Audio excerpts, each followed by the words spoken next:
You're watching News 3 Now, live at 4, moving forward. Good afternoon, everyone, and welcome to Live at 4. We have an update and some breaking news. The Rock County Sheriff's Office says a suspect in the deadly shooting Monday is in custody. 31-year-old Dennis Banks Jr. is facing charges for first-degree murder and possessing a gun as a felon. The shooting happened on Monday just before 4 o'clock. Police found a person with a gunshot wound on Wisconsin Avenue in Beloit. Police said earlier this week the shooting was an isolated incident. We'll have more on this coming up a little later on News 3 Now. But now let's get a check on the weather. The weekend is almost here. Blaze Keller is on the weather patio. He's watching the forecast. Blaze? That's right. The weekend is almost here, and so is our next chance for snow. We've dropped the alert day conditions, but we are still anticipating a few inches of snow as we go throughout your Saturday. Our next system is beginning to move into parts of the Midwest, but most of us will probably not see that snow until the second half, if not beginning in the late morning hours on Saturday onwards. Winter weather advisory for just Juneau and Adams County in our coverage area. More counties across northern Wisconsin underneath that winter weather advisory through at least late Saturday afternoon. Most of us along the state line will likely not even see an inch of snow, but for those of us in the light blue, anywhere between 1 to 3 inches of snow. The big takeaway here is further north, the best chance you're going to have of getting those higher snow accumulations. The future track is showing we'll stay quiet tonight with that snow moving on in. There's the snow picking up across a lot of central and southern Wisconsin by about noon, so maybe as early as 11 o'clock tomorrow morning, as late as 1, 2 o'clock in the afternoon, and then we'll continue as we go throughout the afternoon to taper off, leaving us with clear to mostly clear conditions as we go into the overnight hours and for your Sunday as well. Tonight, we're going to stay cloudy. We're just going to get ready for that snow. It's not going to be as windy. You don't hear it as I'm standing out here on the weather patio. We are going to talk more in depth about this system in the full forecast. All right, thank you, Blaze. Tomorrow marks 1 year since a tornado hit Evansville, with another tornado hitting parts of Greene County, making history. The EF1 and EF2 tornadoes are the first to touch down during the month of February in Wisconsin's history. Our Tanasia Shaw reports on how the community is picking up the pieces after the storm. I wouldn't wish a tornado on anyone. It was difficult to go through. Despite losing a lot, Connie Arndt is grateful. Last year, tornadoes wiped out 3 of her barns and damaged her home. She's just one of nearly 40 households impacted by the EF1 and EF2 tornadoes. The support was just such an unbelievable love. Here in Evansville, the community is almost completely restored thanks to volunteers. And the love in the community and the support from family and friends is greater than we ever dreamed it could be. As families continue to rebuild, Arndt said they haven't lost anything that can't be replaced. We learned a lot about ourselves. We learned there's a lot that you can live without, you don't need. We found out that we're stronger than we think and our faith is deeper than we thought. Reporting in Evansville, Tanasia Shaw, News 3 Now. Tanasia, thank you, and we will continue to follow the recovery coming up tonight on News 3 Now at 5. Madison police say they issued more than 200 underage drinking citations at a bar near the UW campus last Thursday. Just before midnight, officers went to a bar on North Francis and West Dayton Streets to conduct a tavern safety inspection. During the inspection, police say officers found 206 underage customers. The majority of them were drinking with fake IDs, and all 206 have been cited. The Wisconsin State Journal is apologizing to its subscribers after not publishing their print and e-papers this week. In a letter to its readers, the Journal said a serious technical outage on Tuesday caused the issue. News 3 Now also learned that other local newspapers with the same owner as the State Journal had similar issues. The State Journal says subscribers are still able to access this week's story online at Madison.com, where the letter is also posted. Well, you may be wondering why we're all wearing red today. That's because today is Wear Red Day. It's a day to raise awareness about heart health. Heart disease is the #1 killer of women in the United States, and this is a group of us from here at News 3 Wonderful celebration. The American Heart Association's Go Red Day is great for awareness and meant to shed light on this, encouraging people to take care of your hearts. You can find resources like symptoms, prevention, research, and more on goredforwomen.org. Proud to support the cause. Exactly. And coming up on Live at 4, we speak with CBS News congressional correspondent about the president's unprecedented executive orders. What he says Democrats are surprised about and more when we come back.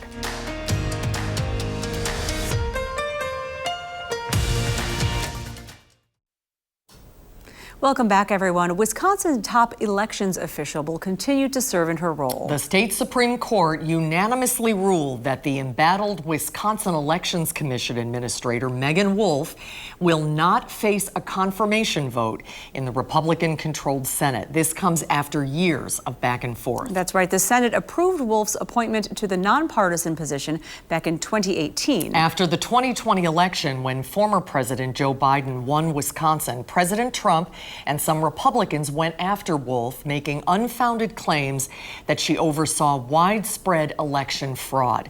Since then, Republicans have tried to remove Wolf from her role. Now, Wolf was up for reappointment back in 2023. The 3 Republicans on the Wisconsin Elections Commission voted to advance her appointment to the Senate. But the commission's 3 Democrats abstained, fearing that the GOP-controlled Senate would reject her to appease then former President Trump. That left the vote deadlocked, unable to go before the legislature. Still, GOP legislators voted to fire Wolf in 2023. The commission sued in retaliation, and multiple court rulings and subsequent appeals brought the case before the state's high court last November. Now, in its unanimous decision, the court said no vacancy exists, and because of that, the commission does not have a duty to appoint a new administrator to replace Wolf. But conservative Justice Annette Ziegler wrote the opinion, hinging the ruling on a separate case, Call v. Prane. Now, the court decided that case back when the majority of its justices were conservative, ruling that Democrats could not force a GOP-appointed DNR official out of his post after his term expired. In their concurring opinion in the Wolf case, 3 liberal justices said they disagreed with the decision. Justice Ann Walsh Bradley saying in part, quote, "I join the majority opinion in full. However, I write separately to comment on the majority's opinion's reliance on Prane. I disagreed that when the Prane decision was made, and I disagree with it today. It may behoove us to give Prane a second look." It certainly sounds like the court is suggesting to litigants that perhaps Prane might be reconsidered at a date in the future. I think it was made quite clear in the opinion and in the concurring opinions that nobody asked them to do that in this case. So they weren't going to step beyond what the parties were requesting and rather analyze this case in the existing legal framework, which includes the Prane case. I wouldn't be surprised to see another case try to raise the issue going forward.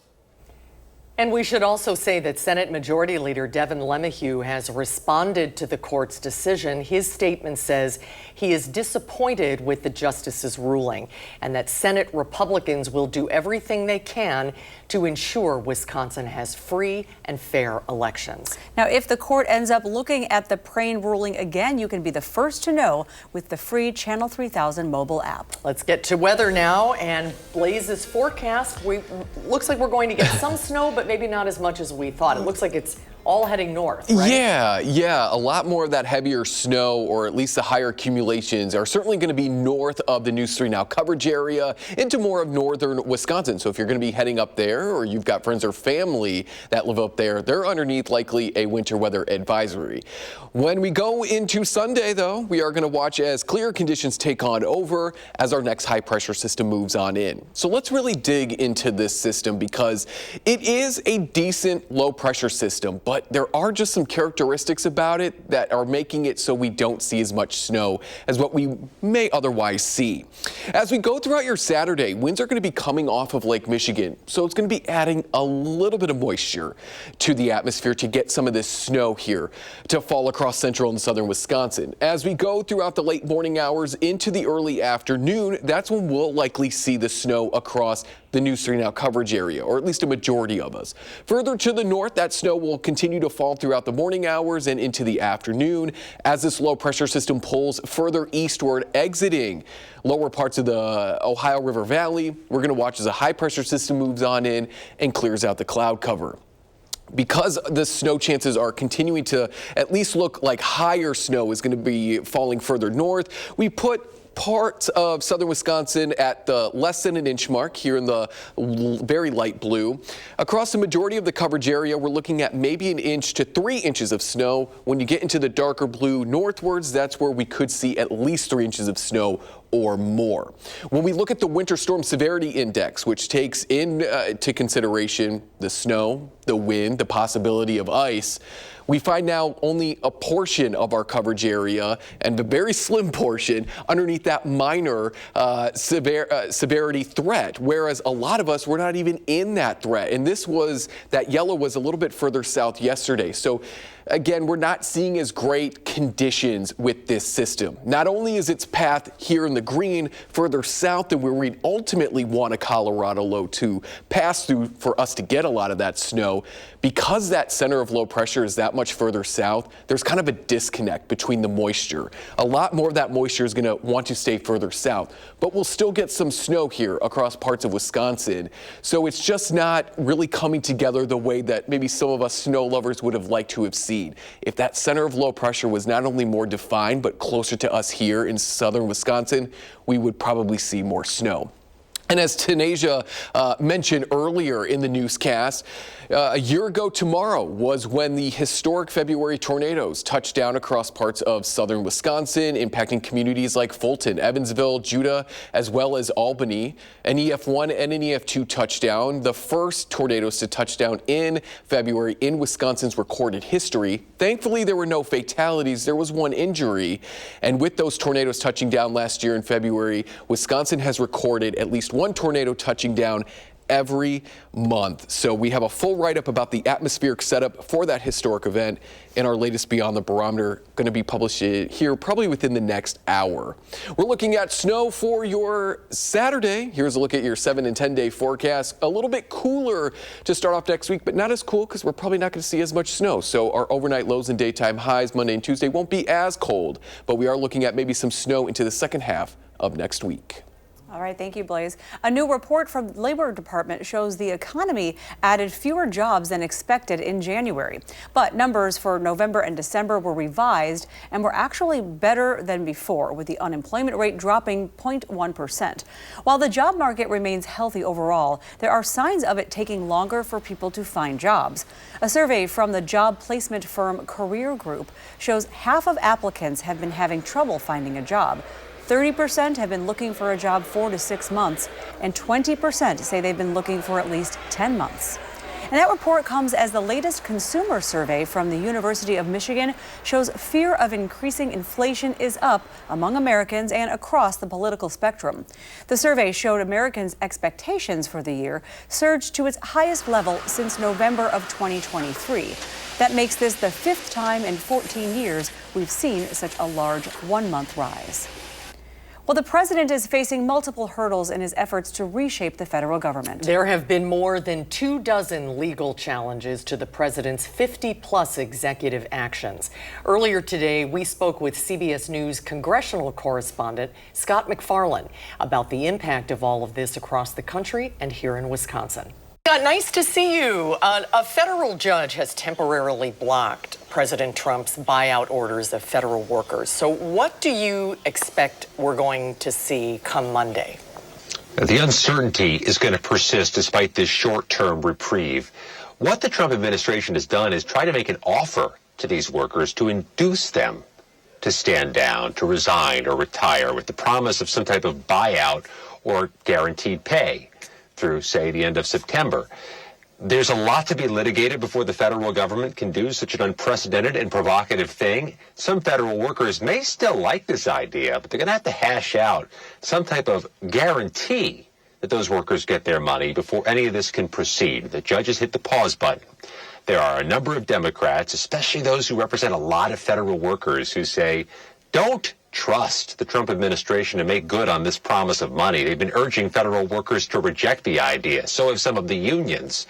Some of this is going to have to be hashed out in a more formal or more codified negotiation before the court lets it go forward. But to be clear, some federal workers do want this option and will press for it if it reopens. It will be interesting. So how do members of Congress feel about Elon Musk's prominent role in cutting back on spending? Not to mention our own Wisconsin's Mark Pocan recently introducing a bill, too.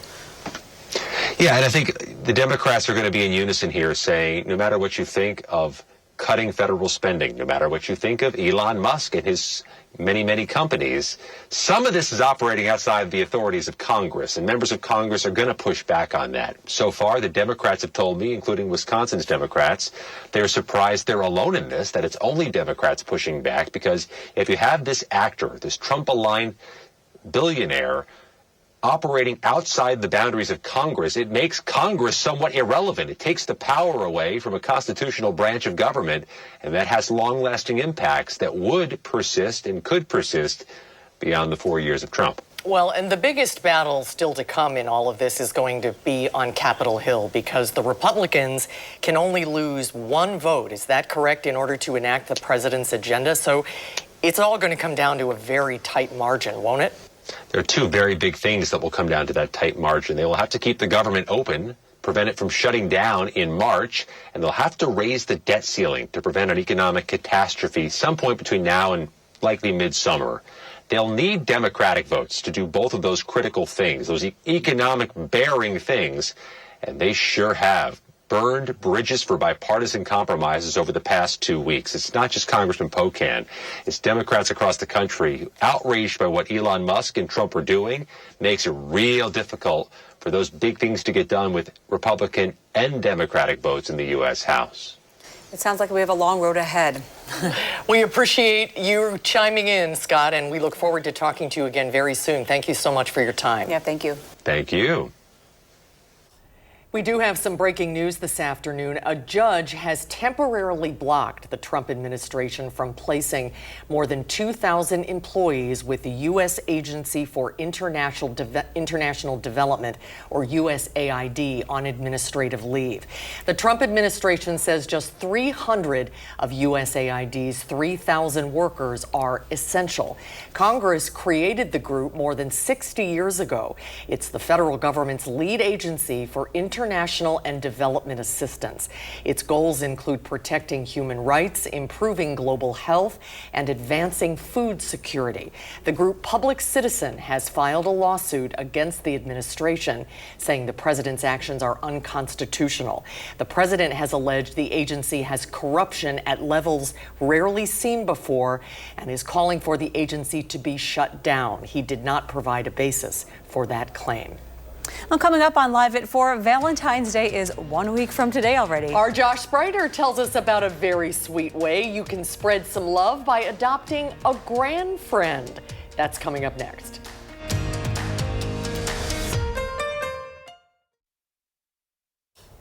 Welcome back, everyone. We are just 1 week out from Valentine's Day. Can you believe that? I know. And learning how you can show some love for folks in the 608. Our Josh Spreiter is in Baraboo with how you can adopt a grandfriend. We are gearing up for Valentine's Day, of course, the day of love, and what better way to show love than some of our grand friends. We're at our house in Baraboo where you can adopt a grandfriend this Valentine's Day, and I've got all my friends in the 608 today. Ashley, I want to start with you. What is Adopt a Grandfriend all about? So we chose to open this up to the community because a lot of people want to be a part of the assisted living community and don't know how. So purchasing cookies, cupcakes, lets them be a part of this and show love to the residents. A lot of these residents are alone, don't have anybody but us, and so opening it up to the community makes them feel really special. So Beth, you know, the impact here is huge, and why is this so meaningful for these folks? A lot of our residents don't have family that is able to visit. We have a lot of residents here whose family lives out of state, so having the community involvement, adopt them as their grandfriend or their grandparent, it's extra special. It just lets them know that they're loved, and somebody's thinking about them on a special day. So you've seen the cupcakes on the table. We have Tony from Nito's Bake Shop joining us here as well. Tony, good to see you. Good morning. How So are you? let's talk a little bit about these cupcakes because, you know, this is so meaningful for you as a local business as well. And how does this exactly work? Well, we have an online link, and you can order chocolate white or vanilla, and you can designate which resident you'd like the cupcakes to go to. So then folks order those cupcakes. They get delivered here on Valentine's Day. What better way to show love? It's great. Edible love. Does it get any better? It doesn't. And, you know, as a And it tastes local business, why is this so important for you to get involved? It's really important to me because my grandparents were really, really instrumental in my love of baking. That's why I'm a baker. That's why I pursue this industry, is because I had that special grandparent. So there's always a special place in my heart to do things for them.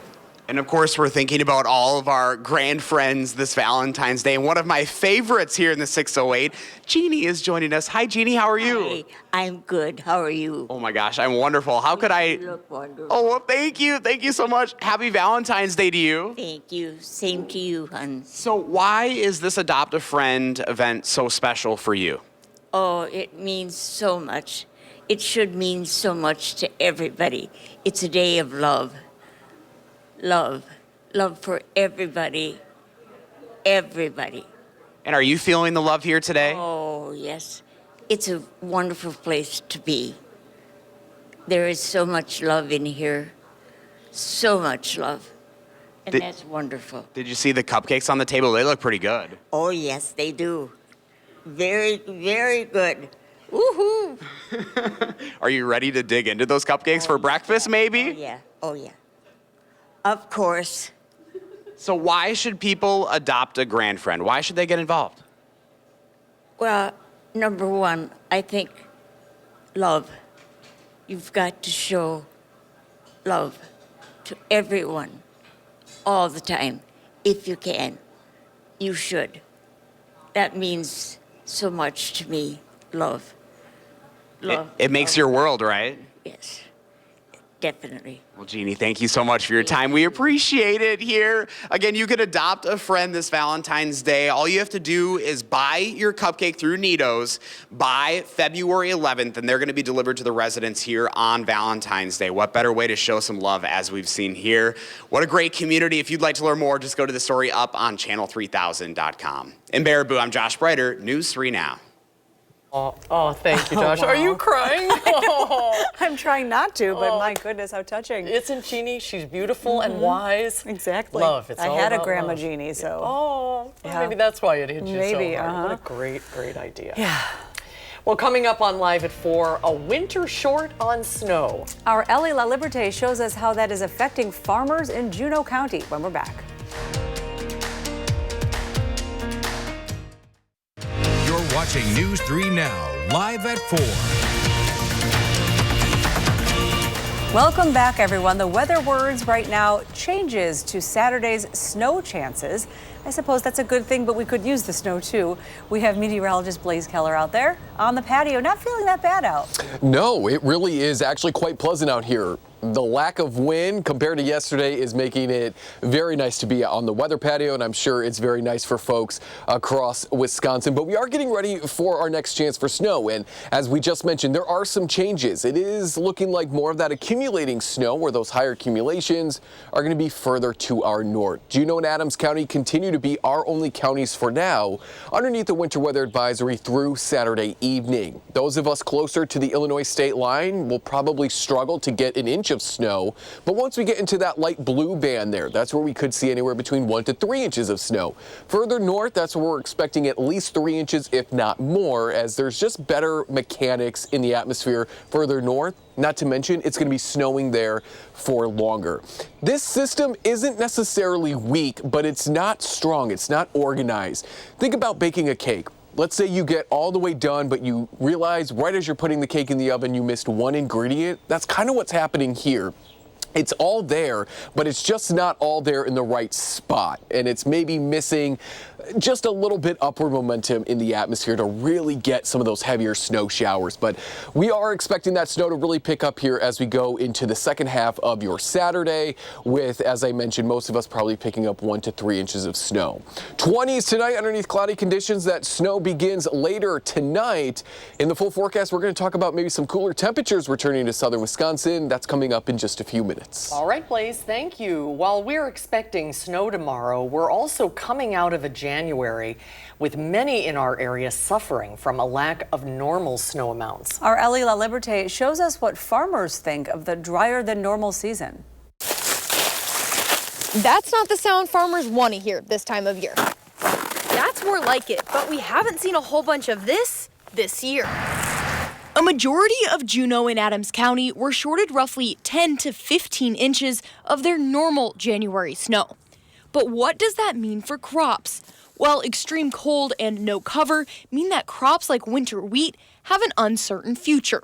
That uncertainty is something farmer Mitch Giebel is familiar with. We're used to dealing with the weather. It changes every season, so different, and it's got its unique circumstances for extreme, like last year, extreme wetness in the spring to extreme dryness in late summer. I think that's the general consensus. It's a wait and see. He also says that the lack of snow could have a trickle-down effect to consumers. For a majority of southern Wisconsin, this January was one of the least snowy in recorded history. Reporting in Juneau County, Ellie La Liberté, News 3 Now. Ellie, thank you. To Wall Street now. The Dow dropped 444 points to end the work week. The Nasdaq was also down 268, and the S&P 500 closed down almost 58. Developing news, the Wisconsin Interscholastic Athletic Association says it's taking a look at its eligibility rules just days after President Trump's executive order banning trans people from competing in women's sports. And this is not his only executive order targeting trans people. Last January, President Trump issued an executive order barring trans service members from serving openly in the military. It's an order that was challenged this week by the Human Rights Campaign and 6 active duty service members. The full impact is still unclear, as the Defense Secretary has until the end of this month to create a policy around the Trump order. It's expected to affect thousands of trans service members across the country. Political reporter Will Keneally spoke with one retired Army veteran who served in Wisconsin. Will? That's right. Catherine Goldston served as a combat medic in the Army, including a stint here in Wisconsin, the National Guard out of Fort McCoy. Now, she left the Army at the rank of first sergeant, which she says is not uncommon among trans service members. 73% of them are senior NCOs. That means that they're the rank of sergeant first class or higher, with at least between 12 to 21 years of service under their belt. If, the trans service members suddenly, are removed from their positions, that's a lot of experience that's no longer there. Now, this is all part of a longer conversation, and you can see more this Sunday coming up at 10:30 on For the Record. Thank you, Will. And coming up on Live at 4, are you looking for something to binge this weekend? There are several, not to eat. Looking good, Mama. Television. There are, but it is the Super Bowl weekend, so we'll be doing a lot of that. There are several new shows and movies streaming this weekend. Film critic Will Loper has suggestions for you when Live at 4 continues. That's probably because I'm pregnant. Watch Amy Schumer. Welcome back, everyone. With a snowy weekend or cold weekend on the way, you might be looking for something new to stream. Film critic Will Loper has 3 new options now streaming in the Loper Report. So sorry, but do we know each other? Yeah, no. I ran you over. Sorry. Go on a whirlwind of emotions with We Live in Time, newly streaming on Max. Whether we like it or not, clock is ticking. What's the rush? Because I'm worried that there's a very distinct and real possibility that I am about to fall in love with you. The romantic drama follows the 10-year relationship of a couple, played by Florence Pugh and Andrew Garfield. I am guilty of looking ahead. instead of right in front of me. Looking good, mama. Have you ever felt like you were so close to having it all? But there was one little secret. You look so beautiful. Yeah, it's probably because I'm pregnant. Watch Amy Schumer get caught up in a lie in Kinda Pregnant, newly streaming on Netflix. Oh, God. How dare you walk around with that fake belly? What am I gonna do? Schumer plays Lainey, who tries on a fake baby bump, but finds she has to keep telling escalating lies to keep the ruse going. How far along are you, judging by your facial bloating? 5 months? And sing along to a 30-year anniversary of a Disney classic with The Lion King at the Hollywood Bowl, newly streaming on Disney+.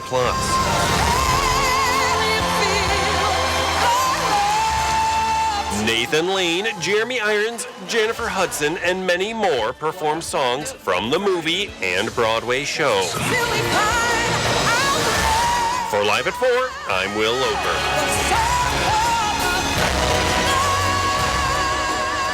That looks so cool. They all look great. Right? Yeah. I would love to do that. All right. Up next on Live at 4, a musical about corn is getting rave reviews in Madison. I sit down with a cast member of Shucked, now playing at Overture. That's when Live at 4 continues.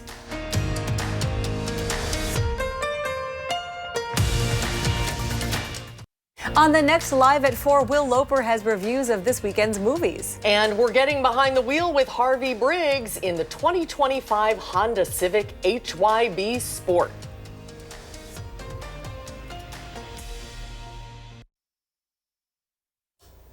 Well, if you need a good laugh this weekend, Don't who we doesn't? all? I was going to say, right? A brand new show is making its Wisconsin debut at the Overture Center. The Tony Award-winning musical Shucked runs through Sunday. The Pit Orchestra features a Wisconsin native. Patrick Phelan plays drums and percussion in the show, and we talked to him about why Shucked is really popping with audiences. We're here to tell you a fable. A farm to fable.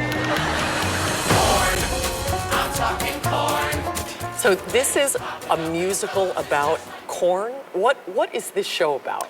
It is about corn. It's about a little town called Cobb County. No one really knows where it is, but people, have their thoughts and ideas. Maybe it's Iowa, maybe it is Wisconsin, But yeah, it's about a small town that their corn dies and they need to figure out how to fix it. And throughout the story, they meet an out-of-towner and they learn to come together and fix the corn and fall in love, What's interesting, this is a completely original production. Yes. This is not based on a book or a show or really anything else, right? Yeah. And it was a long time in the making, I understand. It was. I couldn't even tell you how many years, but there's been many versions of it throughout the years, and I know I've met a lot of people on the road along the way that have been in some sort of form of it, back when it was out in Salt Lake City. Is it a dramatic story? Is it a funny show? How would you describe it? I'd say it's funny and lighthearted. This isn't an argument. I'm right, and you're just saying things.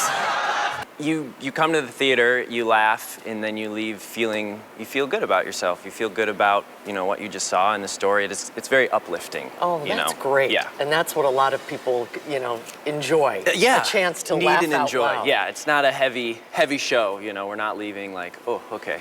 But since it's a new production, Yeah. people don't necessarily have a connection to the music. True. It won't be music, or will it be music that people recognize?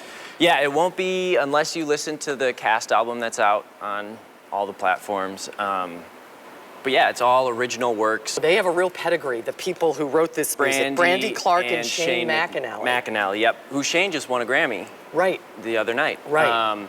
They're from Nashville, and they write for a lot of country stars and artists down there, and they teamed up and wrote all the original music for this, which makes it very special, So this show is country music. Yes, I'd say Broadway country. Broadway genres are similar to the genre, but with a Broadway twist. So it is, yeah, you can put country pop around it. Was this always a dream of yours to be in Broadway? Yeah. Ever since I was little and I started watching the musical Cats, we had that on DVD. That was my show of choice, I guess. And yeah, it's always something that I just found fascinating and wanted to figure out how to do. And what's the experience been like for you? Incredible. I mean, nerve-wracking, especially when you're subbing shows in New York. You basically get the materials and then you learn the show. You have no rehearsals, and the time you do the show is for a sold-out audience on Broadway. So it was nerve-wracking, but you know, once you get past that and you do well and you make the connections, it just kind of opens so many doors and you get to meet so many cool, wonderful people. So maybe this will become the next Broadway classic. You know, it's always exciting to see a new show. It is. There aren't very many new things. There's not, yeah. There's a lot of jukebox shows now and revivals, but yeah, this one did well on Broadway. You know, maybe in 20 years it'll go back and be the revival, and then it'll run for a while. We'll see. Well, best of luck to you. Enjoy your time at home. I appreciate that.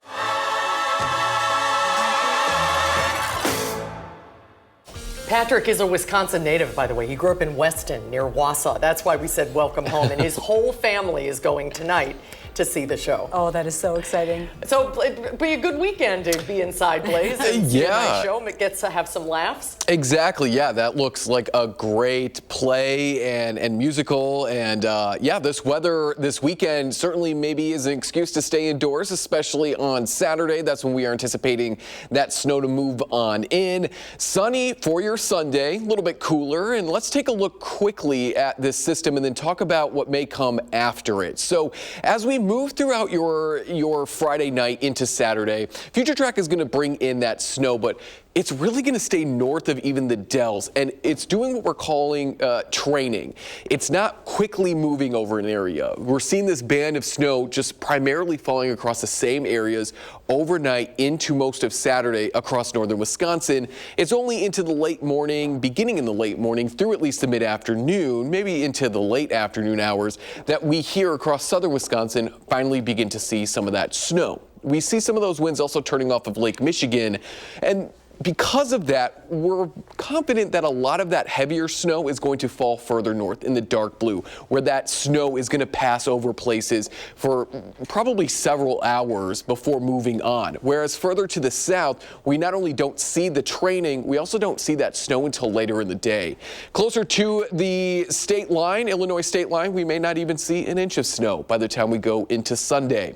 And then maybe we cool on down. There's growing confidence that cooler than average temperatures start to move in as we head closer to the middle of February.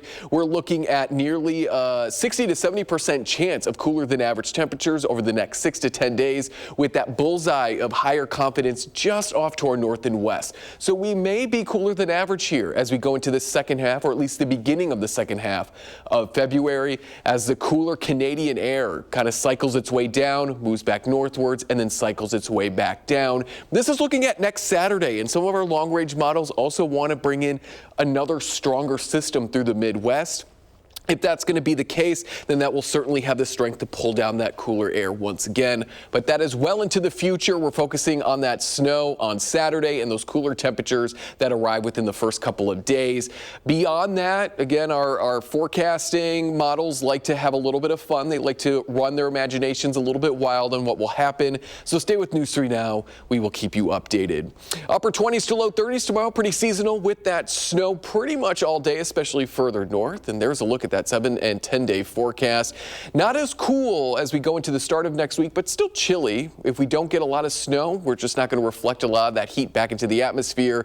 And then it does look like we may see some light snow on Valentine's Day.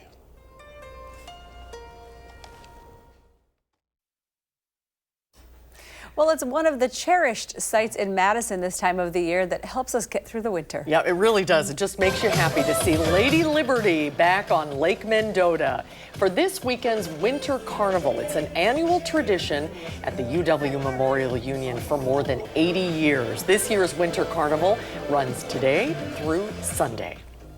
We'll be right back. And on the next Live at 4, we get behind the wheel with Harvey Briggs. And later on News 3 Now at 6, why the Milwaukee Zoo is closing its bird section. Thanks for joining us for our Live at 4 program. We hope to see you back right here tomorrow. Here's News 3 Now 5 starting right now.